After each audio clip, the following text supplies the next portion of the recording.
नमस्कार दोस्तों। आज जो हम बात कर रहे हैं वो एक आप लोगों के बीच में मुझे लगा थोड़ा सा कंफ्यूजन है, उसको लेकर के बात कर रहे हैं। सबसे पहले तो धन्यवाद देंगे, मेरे पीछे वीडियो पे लोगों ने कमेंट्स किए, पसंद किया, उसके लिए आपको धन्यवाद देंगे कि मतलब आपने हमारा अच्छा सहयोग किया। और ये वीडियो भी उसी से जुड़े क्वेश्चन से रिलेटेड ही है। हमने देखा कि विवाह को लेकर के अपने दर्शकों में ही नहीं, बाकी हमने देखा कि इस समय काफी ज्यादा एक चिंता का विषय हो गया है। विवाह जिनका नहीं हो रहा उनको लेकर के, और जिनका है विवाह है चल रहा है उसमें इतनी स्थिति थोड़ी ठीक नहीं रहती है, वैवाहिक जीवन ठीक नहीं रहता है, उसको लेकर के आज की डेट में बड़ी ही दिक्कतें चल रही समाज में। और बड़ा कंफ्यूजन भरा पड़ा है। ज्योतिष को लेके भी काफी कंफ्यूजन लोगों के दिमाग में, क्योंकि लोगों को जैसे पूरी तरीके से मान लीजिए ज्योतिष का ज्ञान नहीं है, किसी ने कुछ बता दिया, किसी ने कुछ बता दिया, तो उसको लेके कंफ्यूजन है। तो उसी को हम थोड़ा सा दूर करने के लिए हमने ये वीडियो बना रहे हैं। दोस्तों, है क्या कि विवाह को देखने के लिए सबसे पहले हमें कुछ बातें समझनी पड़ेंगी। सबसे पहले तो चूंकि जैसा हम जानते हैं 7th हाउस हमारे विवाह का भाव होता है, तो हमें 7th हाउस को देखना पड़ेगा। उस पर कौन सी राशि बन रही है, मतलब भाव स्वामी को देखना पड़ेगा 7th हाउस में। प्लस उसके बाद हमें गुरु को देखना पड़ेगा, क्योंकि विवाह के कारक गुरु हैं। उसके बाद हमें देखना पड़ेगा शुक्र को, क्योंकि वैवाहिक जीवन के कारक शुक्र है। उसके बाद हमें ध्यान देना पड़ेगा मित्रों सबसे ज्यादा बुध पे। अब इतनी बातें मैं आपको बता रहा हूं तो कंफ्यूजन शायद हो सकता है आपको मेरी बातों से भी आ रहा हो, तो हम उसी को क्लियर करने के लिए, ताकि आप आगे किसी का भी वीडियो देखें तो आपके मन में कंफ्यूजन ना रहे, बिल्कुल क्लियर हो आप। देखिए मित्रों, किसी का विवाह होना ना होना, इस पे कई बिंदु ऐसे होते हैं, उस पर निर्भर करता है कि विवाह होगा कि नहीं होगा। केवल एक आध बिंदु बता देने से ये नहीं होता कि किसी का विवाह नहीं होगा। कुछ ऐसे मेजर बिंदु होते हैं, हाँ ये हम जरूर कहेंगे, कुछ ऐसे मेजर बिंदु होते हैं जिनमें अगर गुरु साथ नहीं दे रहा हो, जैसे मैंने अपना शुक्र और सूर्य की दृष्टि बताई थी, अगर इसमें गुरु साथ नहीं दे रहा होगा तो विवाह नहीं होगा। ये आप मान लिया, लिख लिया। इस तरह के बहुत से ऐसे बिंदु हैं जो विवाह नहीं होंगे, मेजर बिंदु है। उसी तरीके से कुछ बिंदुओं के बता देने से, जो नॉर्मल बिंदु होते हैं, नॉर्मल टॉपिक्स होते हैं, उनको बता देने से कारण उनमें ऐसा नहीं विवाह नहीं होता है, विवाह होता है। तो मित्रों, अब हमको समझना ये है 7th हाउस में राशि कौन सी बन रही है, 7th लॉर्ड कौन सा बन रहा है, हमारा लग्न से उससे संबंध क्या बनता है, लग्न का वो कौन सा संबंध, कौन सा मित्र है, शत्रु है, वैसे वो तो डेफिनेट होता है कि मतलब वो देखना पड़ता है। सेकंड, हमको ये देखना है कि 7th हाउस पे किसकी दृष्टि पड़ रही है। विच्छेदात्मक ग्रह है, जैसे शनि है, राहु है, केतु है, विच्छेदात्मक दृष्टि है। मंगल को भी हम लोग विच्छेदात्मक ही मानते हैं।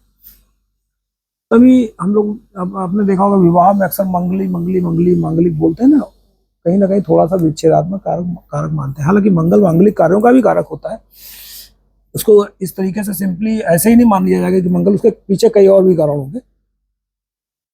तो इंपॉर्टेंट चीज देखने, सबसे बड़ी चीज जो होती है देखनी पड़ती है उसमें, वो होता है, सबसे बड़ा रोल प्ले करते हैं शादी कराने के लिए गुरुदेव। अगर गुरु की सिटिंग, गुरु की दृष्टि सही है, 7th हाउस के हिसाब से, 7th लॉर्ड के हिसाब से फेवरेबल है, तो अगर आपकी उसके बाद भी शादी नहीं हो रही है तो आप ये मान के चलिए लेट सवेट जैसे भी है, देर दराज आपकी शादी होगी। क्योंकि लेट कराने के कारक जैसे मान लीजिए शनि है, वही उस पर अगर मान लीजिए दृष्टि डाले हुए हैं, क्योंकि शनि, सभी जानते हैं कि शनि किसी चीज के विलंब को कराने में कारण होते हैं, कि शनि किसी भी चीज का विलंब करा देते हैं, ये सभी जानते हैं इस बात को। तो लेट होगी, लेकिन अगर देवगुरु बृहस्पति की स्थिति सही है, उनका लग्न से संबंध सही है, और उनका सप्तम से संबंध सही है, सही हो या सप्तम को सही तरीके से देखते हो, तो आपकी विवाह में दिक्कत नहीं आएगी। मैंने कहा ना कि देर हो सकती है, मान लीजिए केतु का प्रभाव हो, या तो फिर बहुत जल्दी हो जाएगी, 18 साल 19 साल में ही हो जाएगी, या तो फिर बहुत देर से होगी। तो एक तो हमें गुरु को देखना है। आपकी शादी कैसी भी हो, कराने का काम गुरु का है। लव मैरिज हो, अरेंज मैरिज हो, आपने पता चला देखी किसी को पसंद किसी और को किया हो, लेकिन आपकी हो गई किसी और से, घर वालों ने किसी और से करा दी, तो पता चला आपने पूजा पाठ शुरू किया, किसी ने आपको देखा बताया, गुरु को इससे मतलब नहीं कि आपकी लव मैरिज चाह रहे हैं तो आपको लव मैरिज हो, नहीं नहीं नहीं, ऐसा कुछ नहीं है। गुरु को ऐसा नहीं कि आपके पिता ही चाह रहे हैं आपकी शादी इससे हो, तो गुरु का काम है आपकी शादी कराने से। वो सारा मैनेजमेंट जो है आपका परिवार जिसको ढूंढ के लाता है, वो आप जैसे करते हो उससे कोई उनको लेना देना नहीं, आपकी शादी से मतलब है, पहली बात। तो दूसरी बात, हमको देखना पड़ता है शुक्र ग्रह। हाँ, यहां पर रिलेशनशिप का कारक जो होता है शुक्र होता है। आपकी लव मैरिज होगी, आपका शादी के बाद संबंध कैसा चलेगा, वैवाहिक जीवन कैसा चलेगा, ये सारा सब कुछ डिपेंड करता है आपके शुक्र की स्थिति पे।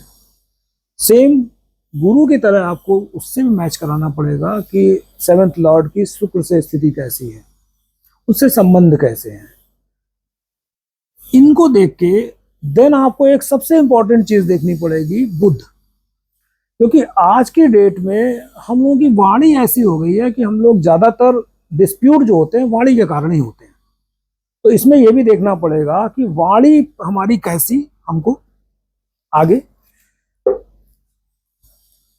प्रेजेंट कर रही है। और लास्ट एक कारण होता है, हम लोग को देखना होता है 12th हाउस और 12th लॉर्ड से। 12th लॉर्ड का संबंध भी देखना पड़ता है कैसा है शुक्र के साथ। क्योंकि दोस्तों शुक्र जो होता है, 12th लॉर्ड जो होता है वो शैया शुक्र का होता है। कई ऐसे आपने पेयर देखे होंगे कि जिनके बीच में खूब मनमुटाव विवाद रहता है, लेकिन उनकी शादी कभी नहीं टूटती है। देखिए, शादी नहीं टूटने के दो कारण होते हैं। कहीं कहीं शुक्र भी शादी को संभाल के रखता है, जो कि रिलेशनशिप का कारण है। शादी में कभी कभी ऐसा होता है इसमें दोनों लोग, चाहे शुक्र हो चाहे गुरु हो, दोनों ही रोल प्ले करते हैं अपना। गुरु शादी में भरसक, अगर गुरु की दृष्टि 7th हाउस में पड़ रही है तो भरसक कोशिश करते हैं कि शादी में ब्रेकअप ना हो, ना ही होने ही देते हैं वो। ये ऐसा बिल्कुल, क्योंकि बहुत शुभ ग्रह माने जाते हैं, तो वो कभी भी अशुभता वाले कोई काम होने नहीं देते हैं, ना करते हैं। 12th हाउस का जो प्रेजेंटेशन है वो सैया सुख का भी है। तो कभी कभी हमने देखा है, मेरे पास कई लोग ऐसे मिले हमको कि जिनकी अगर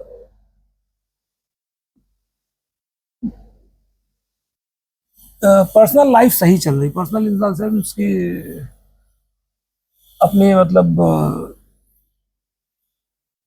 लाख लड़ाई झगड़े हो, लेकिन उनका मधुर संबंध, प्रेम से जुड़ा संबंध अगर है, तो वो अगर सही चल रहा है तो भी शादी नहीं टूटती है, संबंध बने रहते हैं। चाहे इतना लाख झगड़ा हो, सुबह दिन भर तो होता है, लेकिन रात में सब सही हो जाता है। तो ऐसी स्थितियों में आप ये मान के चलिए कि इन सब चीजों को ध्यान में रखकर ही प्रेडिक्ट किया जाता है कि आपका शादीशुदा जीवन, वैवाहिक जीवन कैसा चलेगा, विवाह होगा कि नहीं होगा, शादीशुदा जीवन चलेगा तो कैसा चलेगा।